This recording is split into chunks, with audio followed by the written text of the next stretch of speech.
오늘 말씀은 에스겔 14장입니다. 자신의 공의로 건질 생명이라는 주제로 말씀을 전하겠습니다. 이스라엘 백성들의 영적인 착각 중에 단연 눈에 띄는 것은 자신들만 선택을 받았다는 선민 사상입니다. 당연히 자신들만 구원을 받는다고 생각했습니다. 이런 왜곡된 사상에 의해서 선과 공의를 행하지 않더라도 절대로 버림을 받거나 망하지 않을 것이라고 생각하게 된 것입니다.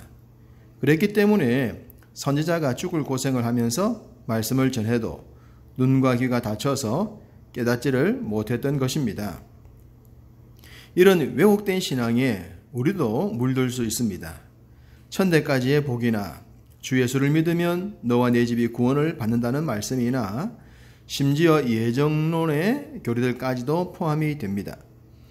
부모님의 신앙을 이어받았거나 신앙 고백을 한번 했기 때문에 내가 구원받을 자라면 결국은 구원을 받겠지 등등의 착각에 빠질 수가 있다는 말씀입니다. 하나님은 이런 왜곡되고 착각에 빠진 이스라엘 백성들과 이 시대를 사는 우리들에게 강력한 경고를 하십니다.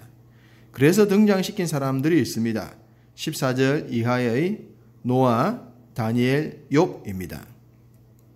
하나님께서 이들을 등장시키면서 하신 말씀은 동일합니다. 자기의 공로로 자기의 생명만 건진다는 것입니다. 이 말씀은 영적인 착각에 빠진 이스라엘 백성들에게 강력한 경고가 되었을 것입니다. 혈통적 우월주의에 빠져 이방인들과는 다르게 자신들은 무조건 구원을 받을 것이라고 생각했었는데 그것이 아니라고 하셨기 때문입니다. 구원은 절대로 무조건적이 될 수가 없습니다. 하나님께서 말씀하시는 의의 기준에 적합해야 합니다. 노아는 죄악이 관영했던 시대에 의인이었습니다. 그렇다고 해서 그의 자녀들도 무조건 의인이 되느냐? 아니라는 것입니다. 그의 자녀들도 노아와 동일하게 하나님의 의의 기준에 합당해야 생명을 건질 수 있다는 것입니다. 우리는 노아의 세 아들과 자부들이 방주를 만드는 일에 동참한 것을 잘 알고 있습니다. 근 100년에 가까운 날 동안 사람들의 조롱을 견뎌낸 것은 하나님의 말씀을 믿었기 때문입니다. 부모님이 시켜서 했다면 끝까지 순종하기란 쉽지 않았을 것입니다. 그렇기 때문에 부모님의 신앙도 중요하지만 본인의 신앙은 더더욱 중요한 것입니다. 다니엘은 어떻습니까? 제국이 바뀌는 틈바구니 속에서 한 점 부끄러움이 없이 하나님의 의를 이루었습니다. 그러한 다니엘의 자녀들이라면 당연히 아버지의 영향을 받지 않겠습니까? 그러나 진짜 중요한 것은 그의 자녀들이라고 하더라도 하나님의 의의 기준에 합당해야 한다는 것입니다.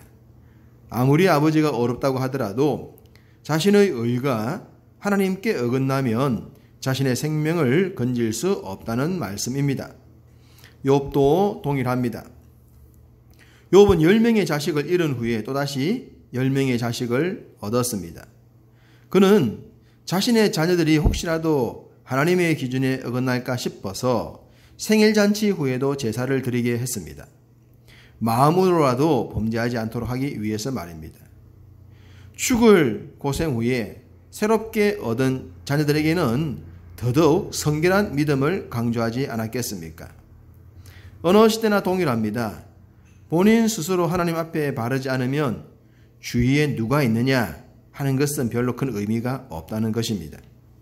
아무리 옆 사람이 많이 먹어서 얼굴에 기름이 줄줄 흐른다고 하더라도 내가 먹지 않으면 아무런 의미가 없는 것과 동일합니다. 하나님은 우리 각자가 하나님을 만나고 각자가 하나님의 기준에 합한 것을 기대하십니다. 불행하게도 에스겔 당시 이스라엘 백성들은 그러하지 못했습니다. 3절 인자야 이 사람들이 자기 우상을 마음에 들이며 죄악의 걸림돌을 자기 앞에 두었으니 그들이 내게 묻기를 내가 조금인들 용납하랴. 마음의 중심에 자기들만의 우상을 만들어 놓고 죄악의 걸림돌도 마음 중심에 숨겨 놓은 후 하나님께 물었습니다. 소위 믿음 생활하고 있다고 생각했단 말입니다. 하나님께 예배하고 기도하고 물으면 당연히 하나님께서 응답해 주실 것이라고 착각을 했던 것입니다. 우리는 선택받은 자들이고 이렇게 예배하고 있는데 무슨 문제가 있겠냐라고 생각했던 것입니다. 이스라엘은 착각했지만 하나님은 이스라엘의 이런 행동을 배신이라고 하셨습니다. 5절, 이는 이스라엘 족속이 다 그 우상으로 말미암아 나를 배반하였으므로. 배반자와 배신자들은 반드시 응징을 받아야 합니다. 세상일이든 영적으로 배신자는 용납받을 수가 없습니다. 그래서 나타난 응징은 다음과 같습니다. 8절, 놀라움과 표징과 속담거리와 내 백성 가운데서 끊어지는 것이라고 말입니다. 놀라움은 두 종류가 있지 않겠습니까? 좋은 일과 나쁜 일로 인해 생기는 두 종류 말입니다. 한때 다윗의 영향을 받아 세상을 놀라게 했던 백성들이지만 이제는 이웃나라의 포로가 되는 것으로 세상을 놀라게 할 것입니다. 표징과 속담거리도 동일합니다. 수군거리는 소리가 사람들의 입에서 사라지지 않고 비참하게 망하는 나라의 대표적인 본보기까지 될 것입니다. 비참하기 짝이 없지만 이것이 또한 끝이 아닙니다. 21절에는 네 가지의 중한 벌, 곧 칼과 기근과 사나운 짐승과 전염병을 사람과 짐승에게 내리겠다 하십니다. 칼은 인재라고 할 수 있습니다. 사람들에 의해 입는 피해입니다. 하나님은 이스라엘을 통해 세상을 살리고자 했습니다. 그러나 이스라엘이 세상을 따르고 더 세속화가 되자 오히려 세상의 역풍에 휩쓸리게 하셨습니다. 기근과 짐승과 전염병은 천재라고 하겠습니다. 하나님은 이스라엘 땅에 이른 비와 늦은 비 그리고 이슬과 샘을 통해 살아가는데 아무런 문제가 없게 하셨습니다. 그러나 하나님의 은혜를 외면한 이스라엘은 은혜가 사라진 땅에서 갈증에 빠지고 말았습니다. 짐승은 절대로 인간의 영역에 침범할 수 없게 하셨습니다.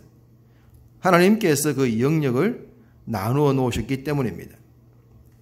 그런데 하나님께서 이 영역을 없애버리시면 어떻게 되겠습니까? 문제는 아주 심각해지는 것입니다. 이렇게 되면 사람이 안전하게 거할 수 있는 곳은 그 어디에도 존재할 수가 없게 됩니다. 전염병, 곧 바이러스에 대해서는 더 이상 언급할 필요가 없겠죠. 현재 코로나19만 봐도 그렇고 에이즈, 사스, 에볼라 등등 인간이 정복했다고 안심했는데 그 것들보다 더 무서운 놈이 왔습니다. 이것이 끝일까요? 사람들은 이런 것들이 우연히 생겼다고 생각합니다. 그러나 우리는 달라야 하지 않겠습니까? 창조주 하나님의 손길을 봐야 하고 하나님의 그 기준에 우리의 삶을 새롭게 재세팅해야 합니다. 세상은 하나님의 다양한 책망과 심판 앞에 두려움에 빠지게 될 것입니다. 그러나 주의 기준에 맞는 삶을 살고자 하는 자들은 어떻게 될까요? 22절 마지막 문장에 너희가 위로를 받을 것이라고 하셨습니다. 23절에도 그들에 의해 위로를 받고 내가 예루살렘에서 행한 모든 일이 이유 없이 한 것이 아닌 줄을 알리라 하셨습니다. 하나님이 친히 위로해 주실 것이고 이 세상에 일하는 모든 일들은 이유 없이 우연히 일어난 것이 아니라고 하는 것을 말씀하고 계십니다. 믿음의 길목마다 하나님의 위로가 있어야 될 줄로 믿습니다. 하나님의 위로를 받을 수 있도록 여러분의 모든 믿음의 순간순간이 주님의 기준에 적합하기를 원합니다. 오늘도 여러분의 매 순간에 하나님의 위로가 충만하시기를 주님의 이름으로 축복합니다.